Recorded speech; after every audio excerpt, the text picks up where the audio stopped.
from the dangerous side effects of antibiotics.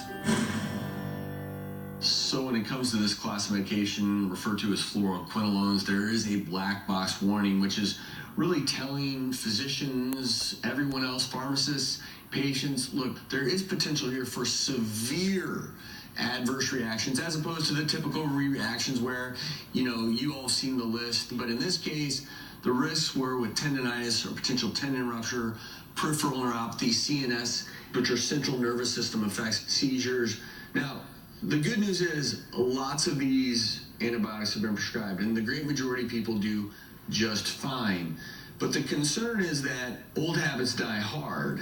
For maybe a very simple upper respiratory infection that may not even need antibiotics at all, these are still commonly prescribed. And that's where maybe as physicians we need to do better. Yeah. That, think outside the box. We have a list of what is your first go-to drug for a given condition. Maybe we should rethink this and not immediately go to the quinolones as a first choice drug.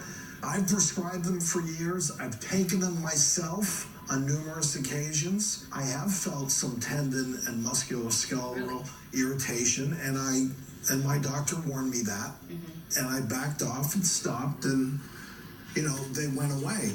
And I think generally speaking, it just makes me think about when antibiotics should be prescribed. And I think there is definitely a place for antibiotics. And in a lot of cases where you go to the doctor, if they say you need this antibiotic, it's because they've weighed the risk and the benefits.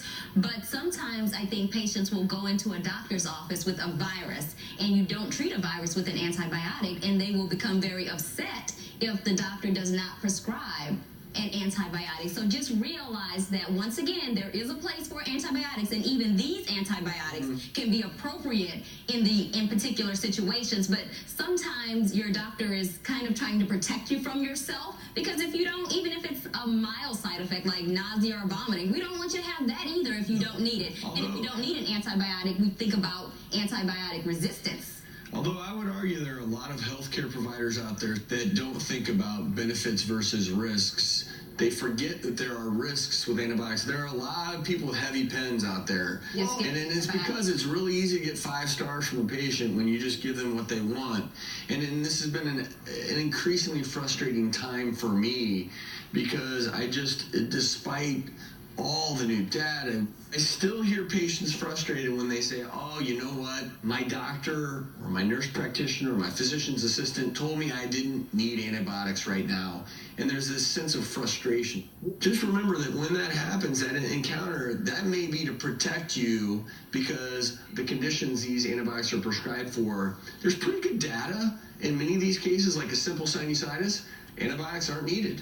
Well, and these are probably the biggest instances where antibiotics are being prescribed. Somebody has an upper respiratory tract infection. The doctor goes, well, you may have sinusitis too. Boom, put them on antibiotics. Just take this to be safe. Right, and in most cases, it's probably the common cold. Right, and the problem is your body builds up a resistance. So when you get another infection, we can't give you this antibiotic anymore because your body doesn't care about it. Like it's able to just go ahead and proceed with the infection. So we have to give you something stronger. So we're trying to protect you from that particular situation. And the takeaway here is that antibiotics absolutely in scenarios absolutely can be life-saving. Yes. Still very important in the treatment of bacterial infections. But as a consumer of healthcare, as a patient, every time you get an antibiotic prescription, you just ask your healthcare provider, okay, is this the best choice? What exactly are we treating here? And if the answer is, I'm not really sure, let's talk a little more here then. Let's figure out what we're trying to treat. Because, I mean, this just happened last week. Someone very close to me who went in and got a couple of shots. And I'm like, for what? There's no answer. And I'm like, when that happens every single time, I turn red. Because this is not only like so you paid money for an intramuscular shot that they just gave to you for funsies? Despite the potential, and they couldn't even tell you why they're giving it to you? Come on now. I mean, there's an indication. You do your examination. If you see the signs and symptoms of a bacterial infection, like you said, you look in the nasal cavity, you look in the throat. Do you see significant? Absolutely. Do you see pus? Okay, then you have a high level of suspicion. suspicion. Sounds with your friend, he didn't have any of that yet. He was given antibiotics. This is where, as a patient, I always say be the CEO of your own healthcare. You should not be expected to know what antibiotic to treat every condition. But when you walk out with an antibiotic prescription, you should know what you're treating with it and what the goal of the therapy is.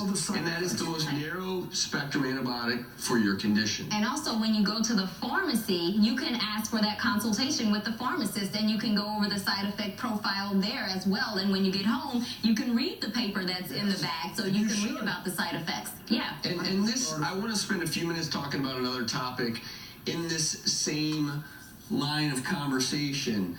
Antibiotics can be life-saving or they can be detrimental. So don't start taking fish antibiotics. That's what a lot of people are doing. Yeah. They're taking fish antibiotics as a cheap way to try and cure what ails them without ever seeing any healthcare provider. Don't take the bait, though, because this could land you in an ocean of trouble.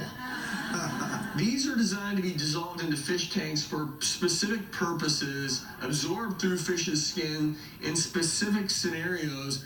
But a lot of people are going crazy because they figured out, well, I may be able to buy these online without a prescription. Here are a few reviews we read. I don't own fish. We use this mainly for tooth infections, sore throat, and glands. Easy. We've also used it recently for bronchitis. We love the 500 milligrams and take it 3 times a day for a week when we have issues. Wipes infection right out. This is another one. I started treating myself 8 years ago with fish antibiotics, and it has worked every time.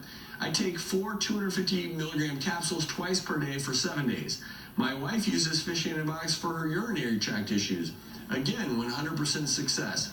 We don't like to go to the doctor for routine, common things. The only part of that I actually agree with is the very end. Routine, common things, if it's routine, no big deal. You're gonna get better on your own.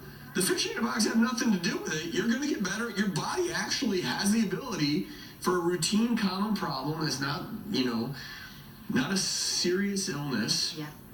And so the issue with this is you're taking some random concoction of fish antibiotics and That have side effects and probably more importantly lead to bacteria becoming resistant Yes. to antibiotics. And the government does not regulate the safety, effectiveness, or purity of fish antibiotics because they're not as concerned. You want to know why? Because fish are not the same as people. And they're more concerned with people, but they don't, so people will see a USP grade, but that's not a regulatory agency, and it does not mean that it is safe for human consumption. You tell that to Nemo. No,